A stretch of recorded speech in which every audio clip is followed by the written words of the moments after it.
ជំរាបសួរបងប្អូនទាំងអស់គ្នាជំរាបសួរបងប្អូនការងារធ្វើជាក្រុមបងប្អូនការងារធ្វើជាក្រុមมันសំខាន់ទៅលើមេក្រុមខ្លាំងឬក៏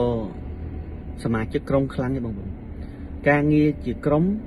សំខាន់បំផុតគឺខ្លាំងទាំងអស់គ្នាបងប្អូនខ្លាំងទាំងអស់គ្នាទាំងមេក្រុមទាំងកូនក្រុម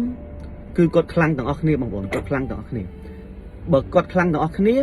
អញ្ចឹងមានន័យថាម៉េចបងប្អូនមានន័យថាក្នុងសមាជិកក្រុមគាត់ហ្នឹងគាត់ច្បាស់ជាយកម្នាក់ធ្វើជាមេក្រុមហ្នឹងគឺគាត់ចម្រាញ់អ្នកខ្លាំងក្នុងចំណោមអ្នកខ្លាំងបងប្អូនអ្នកខ្លាំងនៅចំណោមខ្លាំងអញ្ចឹងបើក្រុមគាត់ខ្លាំងមានន័យថាមេក្រុមគាត់ក៏ខ្លាំងហើយកូនក្រុមក៏ខ្លាំងបងប្អូនក៏ខ្លាំងអញ្ចឹងនៅក្នុងក្រុមហ្នឹងសម្បូរទៅដោយអ្នកខ្លាំងនៅពេលដែលអ្នកនឹងជាមេក្រុមត្រូវបានជ្រើសរើសនៅក្នុងសមាជិកក្រុមហ្នឹងគឺគាត់ច្បាស់ជារើសក្នុងចំណោមសមាជិកហ្នឹងរើសម្នាក់ដែលខ្លាំងក្នុងចំណោមខ្លាំងបងប្អូនខ្លាំងក្នុងចំណោមខ្លាំងអញ្ចឹងក្រុមការងារមួយដែលខ្លាំង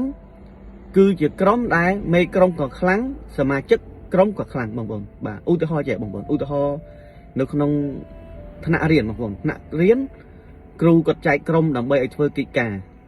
រហើយឡើងធ្វើបទបង្ហាញអញ្ចឹងបើក្នុងសមាជិកក្រុមគាត់មេក្រុមគាត់ខ្លាំងមានន័យថាសមាជិករបស់គាត់ផ្សេងហ្នឹង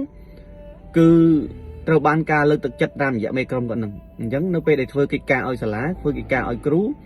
គឺគាត់ធ្វើបានល្អបងប្អូនធ្វើបានល្អអញ្ចឹងជាការចូលរួមរបស់ខ្ញុំជូនបងប្អូនដូចនេះថា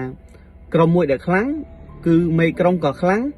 សមាជិកក្រុមក៏ខ្លាំងបាទអរគុណបងប្អូនសូមជម្រាបលា